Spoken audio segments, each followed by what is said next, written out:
Amém. Você que trouxe a sua Bíblia, eu queria que você abrisse lá em Gênesis, capítulo 21. Todos, a grande maioria dos textos de Gênesis são textos clássicos. E talvez você já tenha ouvido mais de uma vez, né? Mas a palavra se renova a cada dia, irmãos. Eu tenho certeza que dessa vez não vai ser diferente nem comigo, nem com você. Amém? Gênesis capítulo 21. Nós vamos ler a partir do versículo 8. Facinho lá, o primeiro livro da Bíblia. Gênesis capítulo 21, a partir do versículo 8. Quem achou, diga amém. Glória a Deus. Diz assim: quando Isaac cresceu, estava para ser desmamado. Abraão preparou uma grande festa para comemorar a ocasião. Sara, porém, viu Ismael, filho de Abraão e da serva egípcia Agar, caçoar de seu filho Isaque, e disse a Abraão: livre-se desta escrava e do filho dela, ele jamais herdará junto com o meu filho Isaque. Abraão ficou muito perturbado com isso, pois Ismael era seu filho. Deus, porém, lhe disse: não se perturbe por causa do menino e da serva, faça tudo o que Sara lhe pedir, pois Isaque é o filho de quem depende a sua descendência. Olha como que Deus, irmãos, em algumas situações Deus é misericordioso e maravilhoso, né? Isso aqui foi um problema, não que um filho seja um problema, mas isso aqui foi um problema familiar causado por Sara e por Abraão.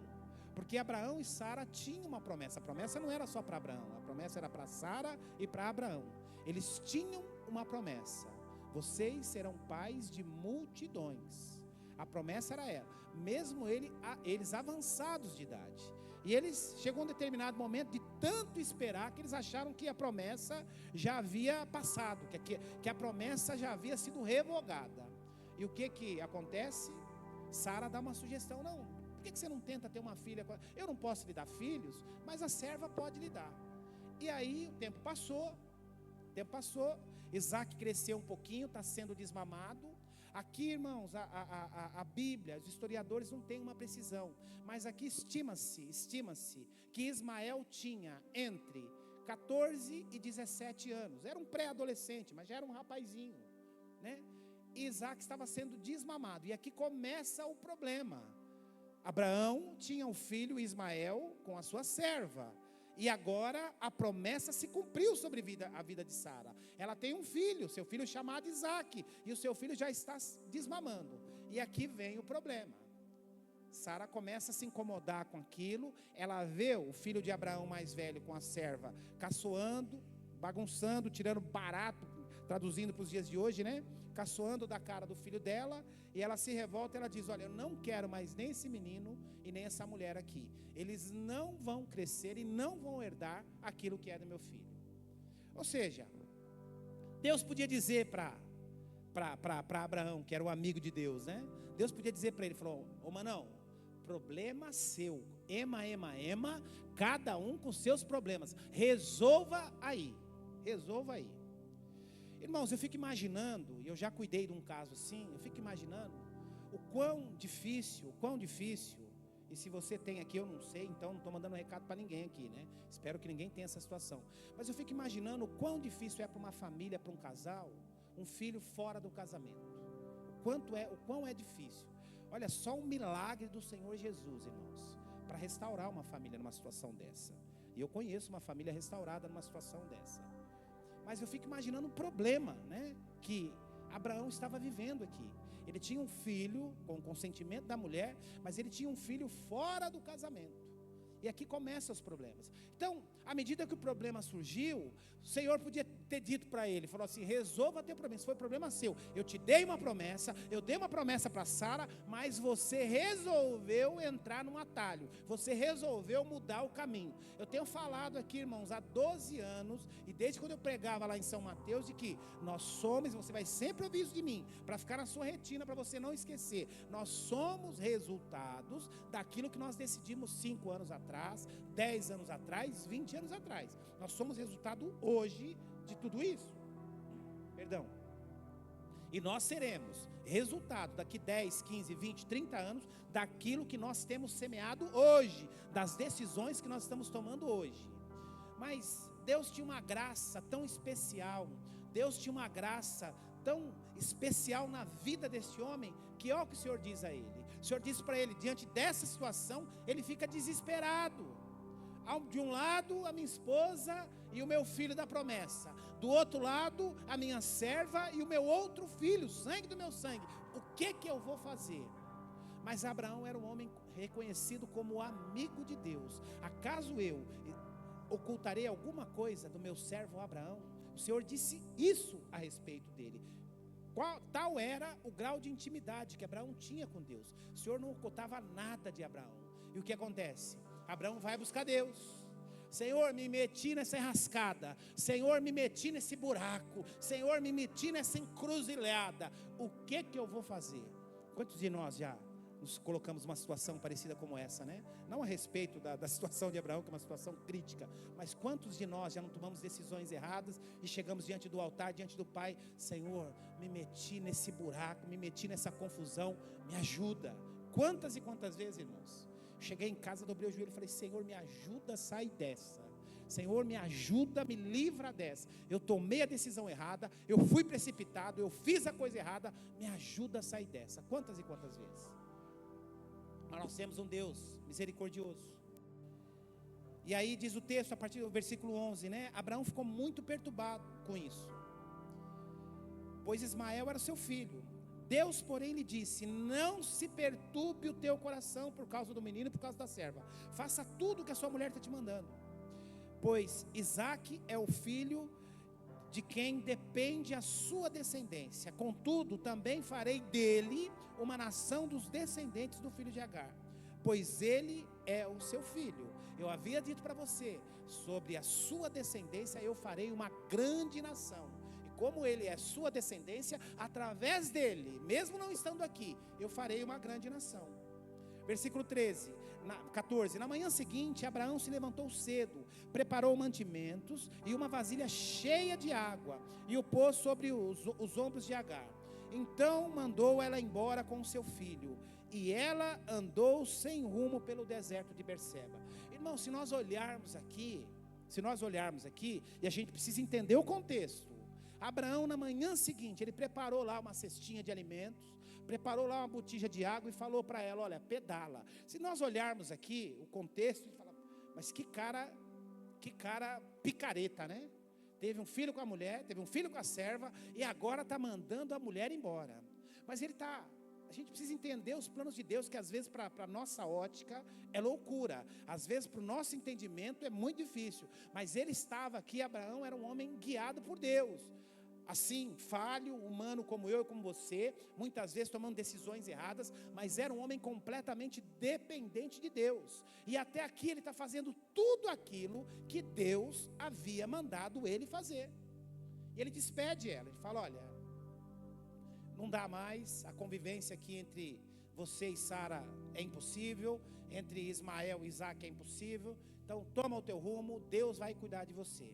E ele dá lá a lancheirinha para ela, dá água, e na manhã seguinte se despede, e ela vai para o deserto. Quantos já foram para o deserto aqui? Quantos já atravessaram o deserto aqui? Quantos já passaram para o deserto aqui? Deserto é bom, irmãos? Deserto é bom, irmãos? Deserto é algo difícil, mas deserto tem começo. Deserto tem o quê? Começo. Pastor, eu estou no meio do deserto ainda, meu deserto não acaba nunca. Tem alguma coisa errada, meu irmão, porque deserto precisa ter começo, meio e fim. E diz aqui o texto, versículo 15, que ele se despede dela. Mas olha só o que acontece. Quando acabou a água, Agar colocou o menino à sombra de um arbusto e foi sentar-se sozinha, uns 100 metros adiante. E ela pensou no seu coração e disse: não quero ver o menino morrer, disse ela, chorando sem parar. Ela estava no deserto, sem água, sem comida, com um garoto, com um jovem, devia ter 15, 16, alguns dizem que ele tinha 14, outros dizem que ele tinha 16, mas um jovem, um pré-adolescente ali, sem água e sem comida, seu único filho, no meio do deserto. Ela, olhando para aquela situação, ela sabia: logo, logo eu vou morrer, eu tenho um pouco mais de resistência, e logo, logo meu filho vai morrer. Então ela falou assim: eu não quero que meu filho morra, não quero vê-lo morrendo. Então ela se afasta um pouco, ela vai chorar, E aí o que acontece, irmãos? Lembramos aqui que Abraão fez isso mediante a ordem de Deus. Então Deus tinha um plano para tudo isso. E é isso que Deus quer falar conosco aqui nessa manhã. Mas Deus ouviu o choro, versículo 17. E disse ela chorando, 16, disse ela chorando sem parar. Mas Deus ouviu o choro do menino. Algumas traduções diz, Deus ouviu o clamor do menino. Outras traduções dizem, eu vi várias, outras dizem, Deus ouviu a voz do menino. Independente da sua tradução, diz aqui o texto que Deus ouviu o clamor, a petição, o choro, o desespero do menino. Olha que coisa interessante.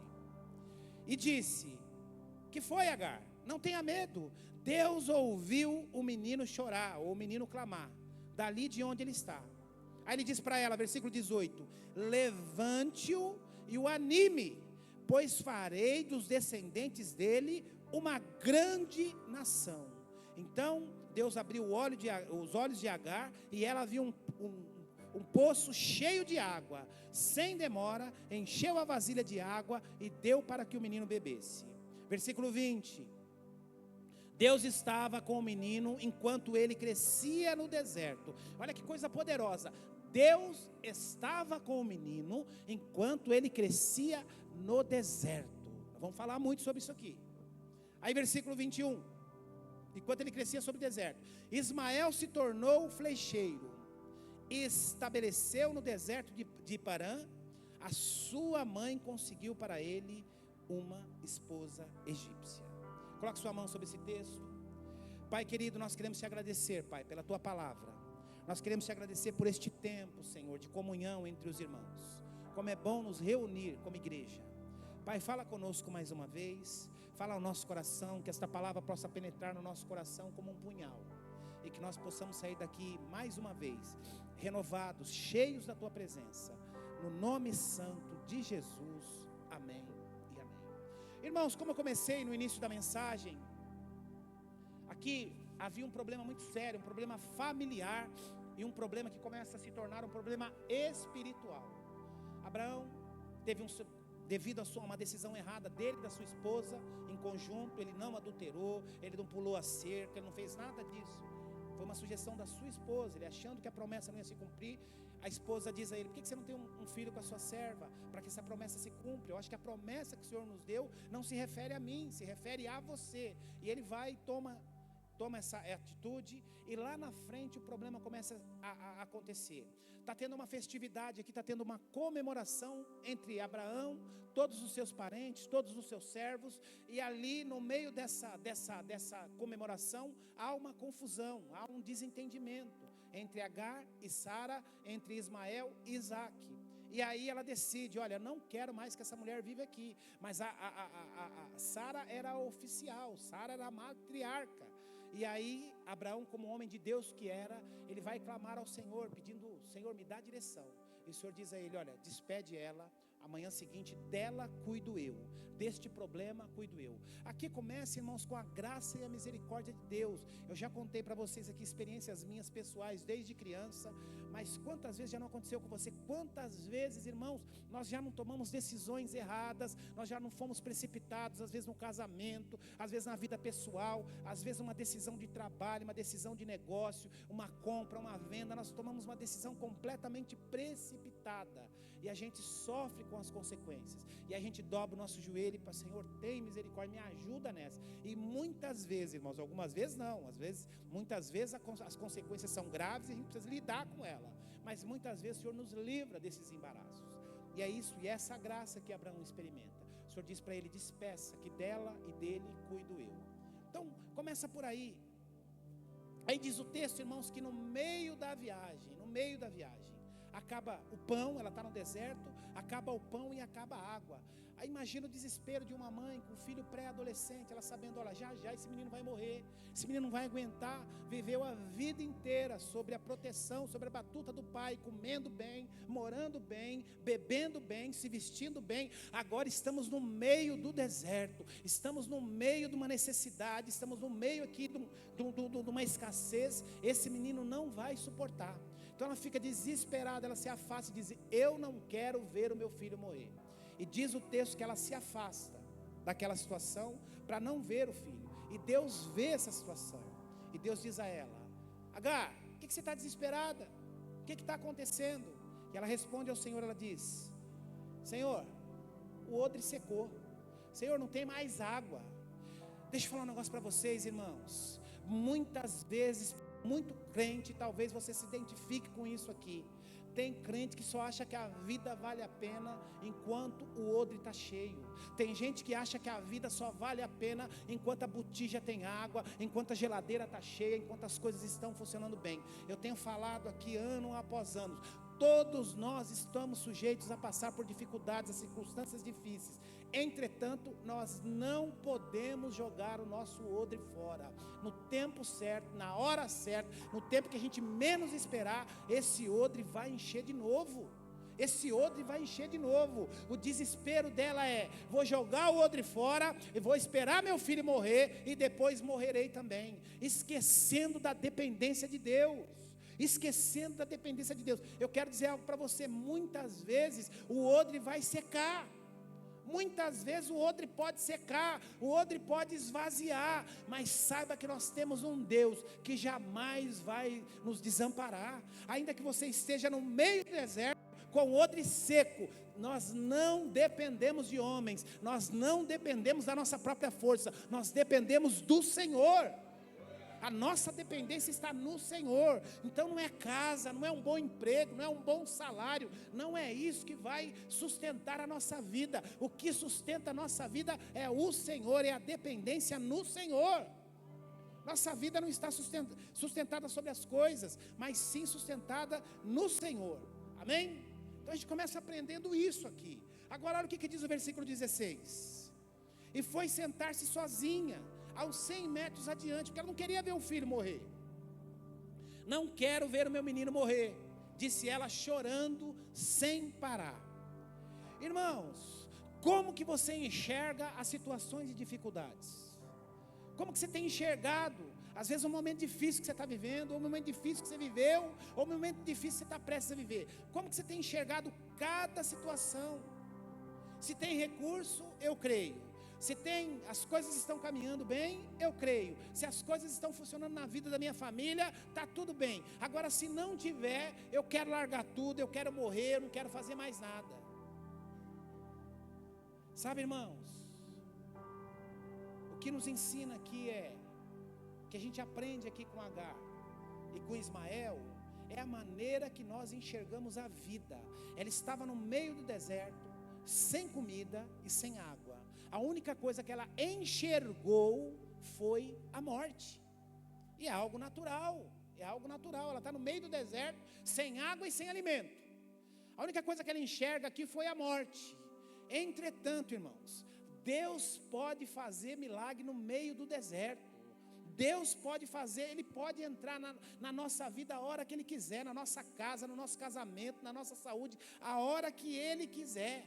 Agora, para isso, irmãos, existe algo que é muito importante, uma responsabilidade, que muitas vezes nós estamos desatentos, que diz aqui, olha só, não quero, no versículo 16, eu não quero ver o meu filho morrer, disse ela chorando sem parar. Mas olha o que diz o versículo 17, mas Deus ouviu o clamor do menino. Mas Deus ouviu a voz do menino, mas Deus ouviu o choro do menino, independente de qual seja a sua tradução. Diz o texto aqui que Deus ouviu o menino, Deus ouviu. E o que isso nos ensina, irmãos? Quem levantou a voz? Quem levantou a voz? A mãe estava esperando a morte. O que a mãe esperava era a morte. Ela se afastou esperando o filho morrer. Mas quem levantou a voz? O garoto. Sabe o que isso mostra para mim e para você, irmãos? Que nós não podemos fugir da nossa responsabilidade. Nós não podemos fugir. É bom pedir oração no G100, é muito bom. É bom pedir aqui, ó, tá aqui, ó. É bom pedir oração para o pastor no final do culto, isso é muito bom. Mas a responsabilidade maior é minha, é sua. Eu sempre digo isso, irmãos, eu oro por muitas pessoas, eu oro por muitas crianças, muitas vezes, quantas vezes já mães vieram, pastor, ora pelo meu filho, ele está com um problema de saúde, pastor, ora pelo meu filho, ele vai passar por uma dificuldade. Eu oro, irmãos, mas não existe uma oração mais poderosa do que a oração de uma mãe, de um pai, porque é carne, ele sente a dor que muitas vezes eu não sinto. Eu sinto muitas dores de vocês aqui, mas eu tenho certeza que a dor do pai, a dor da esposa, a dor do marido, a dor da mãe é muito mais forte. É importante? Mas a responsabilidade maior sobre a minha casa, sobre os meus filhos, sobre a minha esposa, sobre o marido, é minha. Então, Deus ouve a voz, o clamor do garoto, ele se levanta, ele assume a responsabilidade e ele ergue a voz. Ele ergue a voz. Ele ergue a voz e diz: Senhor, eu vou morrer, Senhor, faz um milagre. E diz o texto aqui que o Senhor ouve a voz do menino. Sabe, irmãos, Deus sabe quando é você orando. Pastor, é importante aí a oração da igreja? Claro que é. Já tenho dito para vocês aqui, fundamentado na palavra de Deus, que existem muitas coisas, irmãos, que Deus vai liberar na minha e na sua vida por intermédio da oração da igreja. É importante, muito importante a sua oração lá na sua casa, no secreto do seu quarto, como Jesus ensina lá em Mateus no capítulo 6. Isso é muito importante, mas a oração da igreja também, ela é poderosa, Entretanto, irmãos, nada substitui o meu tempo com Deus, o meu clamor com Deus, quando eu levanto a minha voz, sabe por quê? Porque Ele sabe, irmãos, Ele sabe. O Senhor conhece quando é a minha e a sua voz. Talvez você tenha, ao longo do tempo, visto e ouvido Deus responder a muitas pessoas, mas eu quero declarar algo para você. Deus quer responder às suas orações, Deus quer responder às suas petições, Deus quer responder à sua voz, o seu clamor. É esse que Ele quer responder. Pastor, eu não tenho ânimo para orar. Pastor, eu não tenho força para orar. Insista, meu irmão. Ele quer ouvir a sua voz. Ele quer responder a sua oração. Ele quer responder o seu clamor. É isso que Ele quer fazer. E é isso que Ismael nos ensina aqui. Olha o que diz o versículo 18. Versículo 18 diz assim: levante-o e anime-o, pois farei dos descendentes dele uma grande nação. Ele está dizendo, sabe, irmãos, o que acontece muitas vezes comigo e com você. Ele está dizendo o seguinte: olha, eu não sei o que está acontecendo, eu não sei o momento que você está passando, mas chega de lamúria, chega de reclamação, chega de desânimo. É tempo de nos levantarmos e de nos animarmos, porque grandes coisas Ele vai fazer. Ele está dizendo para ela: para com esse papo de morte, para com esse papo de vai morrer, para que esse papo de tudo acabou. Anime o garoto, levante o garoto, porque eu vou fazer algo poderoso. Sabe, irmãos, talvez no seu coração, diante da situação que você está vivendo, talvez esse seja o seu pensamento: minha vida acabou, meu casamento acabou, meu tudo acabou. E o Senhor está dizendo: anime-se, levante-se, há um tempo novo. É tempo de nos animar. É tempo de encher o nosso coração de entusiasmo. Por quê, irmãos? Porque nós temos um Deus que pode mudar qualquer situação. Nós temos um Deus que é poderoso para mudar qualquer situação, mesmo diante do deserto. Como o texto que eu li para vocês aqui em Isaías, no capítulo 41. Eu ouço a voz dos pobres, dos necessitados, aqueles que estão com sedes, que estão com a língua ressequida, mesmo diante do deserto, eu dou para eles fontes de água, para que eles saciem as suas sedes. E não só isso, eu dou para eles, encho açudes no meio do deserto, darei para eles árvores, terras frutíferas, e quando as pessoas virem isso, eles vão dizer: o Senhor fez. Esse é o nosso Deus, esse é o nosso Deus. A palavra do Senhor, irmãos, é recheada de histórias, de superação. É tempo de avançar, tempo de reagir. Agora, para isso, eu preciso lutar, eu preciso buscar, eu preciso erguer a minha voz como pai, você como mãe, você como filho, você como marido, esposa. Nós precisamos assumir a nossa responsabilidade e erguer a nossa voz. Porque quando nós erguemos a nossa voz, como diz o texto, o Senhor, como diz o texto aqui, em Gênesis capítulo 21 e Isaías 41, o Senhor ouve a nossa voz. Agora, para isso precisamos clamar, irmãos. Para isso precisamos clamar, erguer a nossa voz.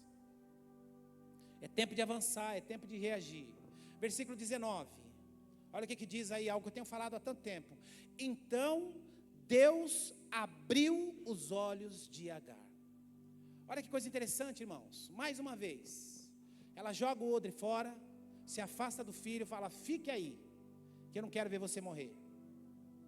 A única coisa que ela enxergava no deserto, irmãos, a única coisa que ela enxergava no deserto era a morte. Talvez na sua vida a única coisa que você tem enxergado nos últimos dias é: não tem jeito, está difícil, não tem como avançar. Mas vem a palavra do Senhor ao coração dela, dizendo assim: eu vou cuidar. Aí diz que quando Deus abre os olhos dela, ela viu um poço cheio de água. Sabe, irmãos, nós precisamos ter discernimento. Uma das coisas que eu mais tenho orado nesses últimos dias é discernimento espiritual. Nós temos a mania, falo isso sempre aqui também, nós temos a mania de espiritualizar aquilo que é humano e de humanizar aquilo que é espiritual. Pastor, e como que eu descubro isso? É discernimento do Espírito, irmãos. Existem muita coisa na sua vida ou na vida daqueles que você está tentando ajudar, que é safadeza, falta de vergonha na cara, precisa tomar um rumo na vida. Agora existem muitas coisas que são espirituais. Eu já contei aqui alguns anos atrás para vocês, uma vez um pastor me procurou, ele veio no nosso encontro aqui, Vida Vitoriosa, que nós vamos ter agora, em maio, e se você não participou, você precisa participar. E ele era diretor de uma clínica, Serginho, ele era diretor de uma clínica de recuperação, né? E aí ele falou assim: pô, pastor, que trabalho lindo e tal, não dá para vocês irem fazer lá na nossa chácara, se eu não me engano a chácara é em Atibaia, você montar uma equipe aí, a gente ir lá e vocês fazerem e tal. E era uma chácara, irmãos, de recuperação de dependentes químicos, só de mulheres, e eram umas 40, 50 mulheres. Aí nós fomos com uma equipe lá, nós montamos uma equipe lá na igreja de São Mateus, e eu fui lá liderando essa equipe, nós fizemos lá, passamos o sábado inteiro lá. E aí, irmãos, no período da manhã, eu via que sentado assim na primeira, segunda fileira, uma mulher, ela ficava olhando para mim o tempo todo, mas assim, parecia uma estátua. E de manhã, vocês sabem, né, de manhã aquela coisa boa, aquela coisa, né, não posso falar aqui para não fazer surpresa, e de manhã a coisa fluiu, que foi uma beleza. Aí, na hora do almoço, essa mulher que estava sentada na frente, ela veio me procurar. Volto a dizer, irmãos, não é alguém que me falou, não foi um caos que eu ouvi, não foi algo, não que essas coisas não tenham valores, não foi algo que eu li no livro, experiências que eu vivi. Aí quando foi na hora do almoço, essa mulher veio me procurar. Ela veio me procurar não, uma outra pessoa trouxe ela, falou: pastor, ela quer falar um negócio aqui com o senhor. Aí eu falei: pois não, querida, pode falar. Ela falou assim: pastor, nas 2, 3 primeiras horas do evento, eu não ouvia a sua voz. Você falava e a sua boca só mexia, eu não ouvia nada. Eu falei: mas como assim? Ela falou: não ouvia nada. Eu não ouvia som nenhum, eu não peguei nada. As 2, 3 primeiras ministrações eu não ouvi nada. Só depois daquela ministração a respeito de libertação, eu passei a ouvir. Ou seja, esse é um poder espiritual, irmãos, do inferno, que tapa os ouvidos e muitas vezes os olhos. Tem um monte de gente aqui que enxerga, vai, se troca, trabalha, tem uma vida normal, mas estão cegos espiritualmente, não conseguem enxergar o mal, não conseguem enxergar aquilo que não é de Deus.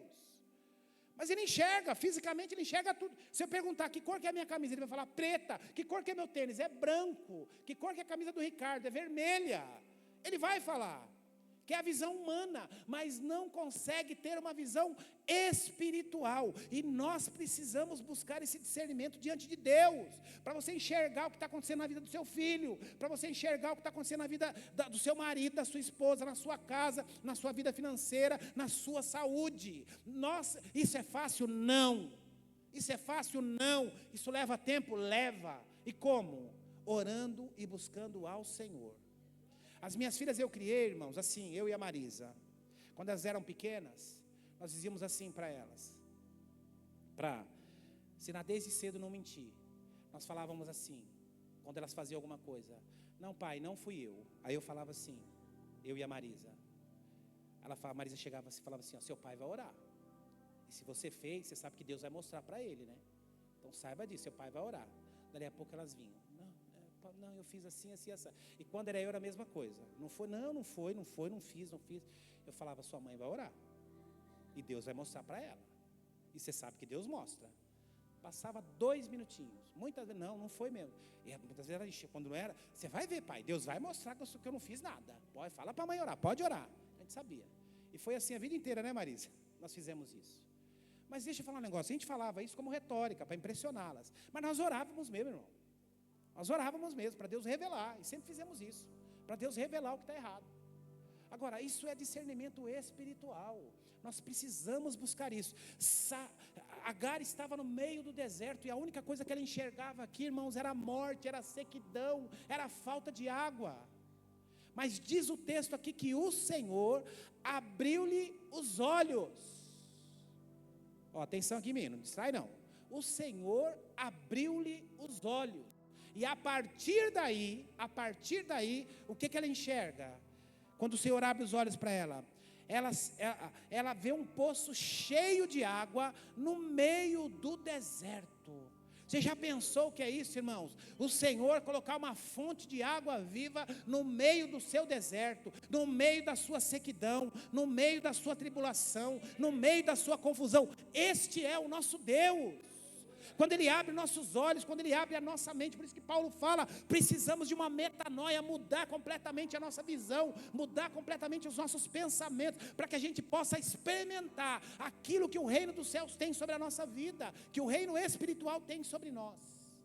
Ela não enxergava, mas a partir do momento que Deus abre os seus olhos, ela enxerga. E aí o que ela faz? Com aquele odre que ela tinha jogado fora, o que ela faz? Então abriu os olhos e ela viu o poço cheio de água. Sem demora, ela encheu a vasilha de água e deu para o menino beber.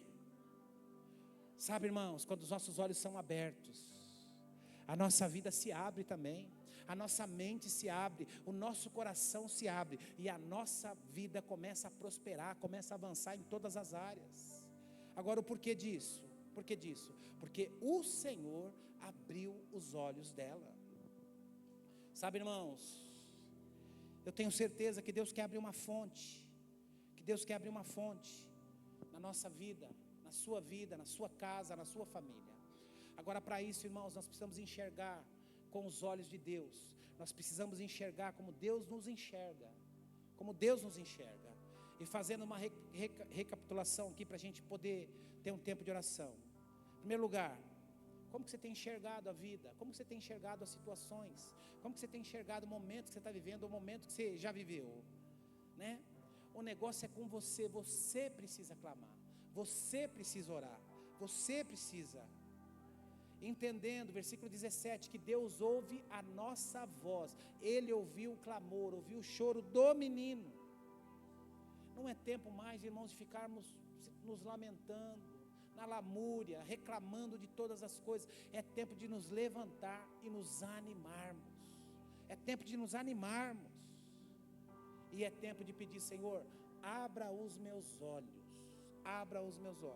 Às vezes minha esposa fala algumas coisas comigo, ela fala assim, meu Deus, mas você parece que não entende, parece que não entra na sua cabeça. E tem coisa que não entra mesmo, irmãos. Como tem coisa que não entra na cabeça dela também, é assim. Então o que nós estamos fazendo? Precisamos orar. Porque nós temos visões de mundo diferente, nós temos experiências pessoais diferentes, nós temos experiências espirituais diferentes. Agora, nós precisamos buscar a visão de Deus, Então nós precisamos de discernimento espiritual, porque muitas vezes, irmãos, o que tem acontecido, o turbilhão que acontece às vezes na sua vida, na sua casa, na sua família, é falta de discernimento espiritual. É para tratar com metiolate, você está tratando com antibiótico. É para tratar com antibiótico, você está tratando com água com açúcar. Então, é pedir discernimento espiritual. Senhor, me ajuda, abre os meus olhos, me faz enxergar. Foi o que aconteceu com Agar. Ela não estava enxergando nada, a única coisa que ela enxergava era deserto, sequidão e morte. O Senhor abre os olhos dela, ela encontra uma fonte de água no meio do deserto. É isso que Deus vai fazer na nossa casa, na nossa família. O Senhor vai gerar, vai criar uma fonte de água viva no nosso meio, em nome do Senhor Jesus. Deus abriu os olhos. E aqui, irmãos, eu queria terminar com um texto de Isaías que tem tudo a ver, né? Tem tudo a ver. Antes disso, eu queria que você passasse 2 páginas, fosse lá para o capítulo 25. Lá para o capítulo 25 de Gênesis. Capítulo 25, nós vamos ler o versículo 16 e o versículo 17. Esse moço estava para morrer, irmãos. A mãe olhou para ele e disse: não tem mais o que fazer. Eu vou sair de perto dele porque eu não quero que ele morra, não quero vê-lo morrer. Já que ele vai morrer, que morra longe dos meus olhos. Olha o que acontece aqui. Versículo 17 do capítulo 25. Ismael viveu 137 anos. Deu seu último suspiro. Mas ele não ia morrer com 17, 16. Diz o texto aqui, irmãos, que ele viveu mais 100 anos. Tem um monte de gente aqui com medo de morrer. Olha para mim aqui, ó. Olha para mim aqui. Se você tem ou não tem medo de morrer. Deixa eu falar um negócio para você aqui. Se você não estiver em pecado, isso não vale para quem está em pecado, tá? Isso não vale, vou profetizar aqui, mas não vale para quem está em pecado. Enquanto Deus não cumprir tudo aquilo que Ele tem para a sua vida, você é imortal. Diga isso para a pessoa que está do seu lado. Enquanto Deus não cumprir tudo aquilo que tem para cumprir na sua vida, você é imortal. Amém? O moço aqui, ó, ele ia viver 13, 14, 15 anos, não sabemos. Ele tinha entre 14 e 17 anos. Mas diz aqui o texto, versículo 17. Ismael viveu 137 anos e deu seu último suspiro. E ao morrer, reuniu seus antepassados. Os descendentes de Ismael ocuparam a região que vai de Avilá a Sur, a leste do Egito, na direção de Assur. Ali viveram em franca oposição a todos os seus parentes. Irmãos, o que se tornou depois, aí não é problema de Deus, é problema das decisões, né? O que gerou a descendência de Ismael. Mas aquele garoto, irmãos, descendente de Abraão, que estava prestes a morrer, com 16, 17 anos, viveu mais 100 anos. E sabe o que acontece aqui? Ele gerou mais 12 filhos. E os seus 12 filhos, cada um criou uma nação. Ou seja, ele foi pai de 12 príncipes. A mãe olhou para ele e disse: não tem mais jeito, ele vai morrer. Não tem mais o que fazer, ele vai morrer. Eu vou sair de perto porque eu não quero ver a morte dele. Entretanto, Deus tinha uma promessa na vida do pai dele e na vida dele. Ele viveu mais 120 anos. Mais 120 anos. Daquilo que a sua mãe enxergava sobre a vida dele. E não só isso, gerou mais 12 príncipes e mais 12 nações. Sabe, irmãos, o que eu quero que você entenda nessa manhã é que, ainda que você olhe para a sua vida e enxergue: pastor, eu não consigo enxergar nada, eu não consigo ver futuro, eu não consigo ver a minha vida caminhando, meu casamento caminhando. Sabe, irmãos, nós precisamos enxergar na ótica de Deus. Isso é difícil, mas nós precisamos enxergar a nossa vida com a ótica de Deus. Ah, pastor, meu casamento não está funcionando, meus filhos não estão indo bem, meu marido, minha esposa, minha empresa, meu trabalho, minha saúde. Enxergue com a ótica de Deus. Enxergue com a ótica de Deus. Só há deserto, só enxerga o deserto. Mas quando Deus abrir os seus olhos, você vai ver a fonte, vai pegar o odre, e vai lá e encher o odre, e tudo vai mudar. Essa é a promessa de Deus. Isaías 41. Quando os pobres e necessitados procurarem água, e não a encontrarem, e tiverem a língua ressequida de sede, a língua seca de sede, eu, o Senhor, os ouvirei. O Deus de Israel, jamais os abandonarei. Abrirei rios para eles, nos planaltos, lhes darei fontes de águas nos vales, encherei o deserto de açudes. Olha que coisa, encherei o deserto de açudes e a terra seca de mananciais, ou seja, onde havia morte, sequidão, tristeza. O Senhor está dizendo aqui que haverá vida, água, plantas. Aí ele continua: plantarei árvores no deserto, cedro, acácia, murta, oliveira, ciprestes, abeto e pinheiro. Assim todos que virem este milagre entenderão o que ele significa. O Senhor fez isto, o Santo de Israel o criou. Quantos querem ter essa experiência com Deus?